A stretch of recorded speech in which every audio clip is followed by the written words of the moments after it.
اپنے معاملات اللہ کے سپرد کیا کریں۔ لیکن ان سب کے باوجود اگر مشکلات آ جاتی ہیں تو کوئی بات نہیں، مشکلیں آزمائشیں یہ اللہ کی طرف سے نبیوں کو آئی ہیں۔ حضرت امام رازی نے لکھا ہے کہ مکے سے لے کر طائف تک 70 ایسے نبیوں کی قبریں ہیں جن کی وفات صرف بھوک کی وجہ سے ہوئی۔ تو ہم ایک دن کا فاقہ آ جائے، تھوڑا سا کاروبار نرم ہو جائے تو بابوں کے پاس بھاگ کے اللہ کے ساتھ شریک ٹھہرنے لگ جاتے ہیں۔ کیوں؟ کس وجہ سے؟ آزمائش سہیں، برداشت کریں۔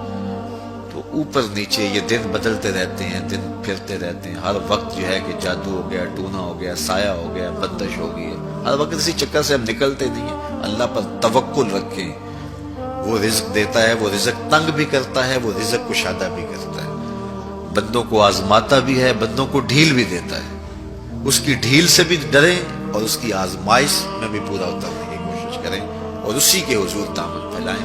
جب مشکلیں آ جائیں تو مصلح بچھا لیں، گھر کے بچوں کو بھی کہیں کہ یہ مشکل آ گئی ہے، لگتا ہے اللہ ناراض ہو گیا، چلو مصلح بچھاؤ۔ اگر بیٹیاں بھی نماز پڑھ رہی ہوں، نوافل ادا کر کے رب کے حضور دعا مانگ رہی ہوں، بیٹے بھی دعا مانگ رہے ہوں، چھوٹے چھوٹے بچے بھی دعا مانگ رہے ہوں، تو کیا اللہ خالی موڑ دے گا؟ تو زیادہ سے زیادہ نیک مجالس کے اندر شامل ہو جائیں۔ تو بالخصوص میں اپنے پیر بھائیوں کو پابند کرتا ہوں کہ آپ اپنے گھروں میں بھی پابند کریں، کسی بابے کے پاس نہ جائیں۔ یہ بڑے گندے لوگ ہیں، یہ سامنے اب چیزیں آ رہی ہیں، بڑے گندے اور غلیظ قسم کے لوگ ہیں، ان کی نظروں میں غلاظت بھری ہوئی ہے، اور جو ہے وہ لوگوں کے ہجوم سے کبھی متاثر نہ ہوں کہ فلاں وہاں سے اتنے لوگ جا رہے ہیں۔ لا یصیر الباطل حقا بکثرت المتمسکین بہ، اگر کسی جھوٹ کے ساتھ، کسی باطل کے ساتھ زیادہ لوگ وابستہ ہو جائیں تو اس وابستگی سے باطل حق نہیں ہو جاتا۔ لوگ کہتے ہیں جی اتنے لوگ آ رہے ہیں، کچھ ہے تو آ رہے ہیں، تو جو بت خانوں میں جا رہے ہیں اتنے لوگ تو کچھ ہیں تو جا رہے ہیں، کیا مطلب یہ کوئی اب معیار ہے؟ تو جہلا کا جمع ہونا، جہلا کا کہیں جانا، یہ معیار نہیں ہے۔ معیار جو اللہ رسول نے دیا ہے ہمارے نزدیک بس وہی ہے۔ تو جب کوئی مصیبت بنے، مصلح بچھا کے دعا مانگو اللہ کی بارگاہ میں، نوافل پڑھو، صدقہ کرو، خیرات کرو، منت مان لو، روزوں کی منت مان لو، نمازوں کی منت مان لو، صدقہ کرنے کی منت مان لو، اور اللہ کے نیک بندوں سے جا کے دعا کرواؤ۔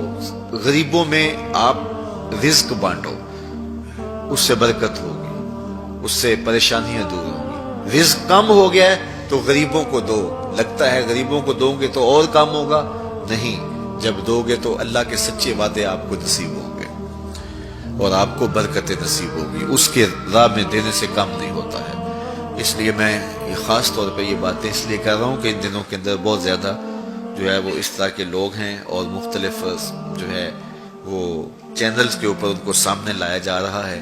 ان لوگوں سے اپنے دامن کو چھڑائیں اور صالحین کی صحبت کو اختیار کریں۔ صالحین کی صحبت سے آپ کو نور ملے گا، روشنی ملے گی۔ آزمائش ٹل جاتی ہے تو پھر بھی، ورنہ اس میں استقامت کی توفیق مانگیں، چونکہ جو بلا پر صبر کرتا ہے اسے بھی اجر دیا جائے گا۔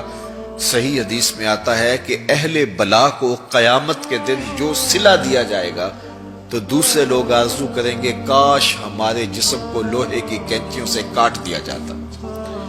تو یہ جو تکلیفیں آتی ہیں یہ گناہ اس سے جڑتے ہیں، اس سے درجے بلند ہوتے ہیں، اس سے اللہ کی قربت نصیب ہوتی ہے۔ تو مصیبت آئی تو بابے کے پاس بھاگ گئے، جو فاسق اور فاجر اور مشرکانہ عقائد رکھتا ہے اس کے پاس بھاگ گئے، تو پھر ایک مصیبت بھی صحیح اور ایک اپنا ایمان بھی اجاڑا۔ اس لیے اس مصیبت سے جو باطنی فوائد ملیں گے، جو روحانی مرتبے بلند ہوں گے، ان کو حاصل کریں۔ تو غیرت کے ساتھ جینے کا ڈھب ہم سیکھیں، مت ایسے لوگوں کے پاس جائیں۔ اللہ آپ کو مجھے اپنی رحمتوں کے سائے میں رکھے۔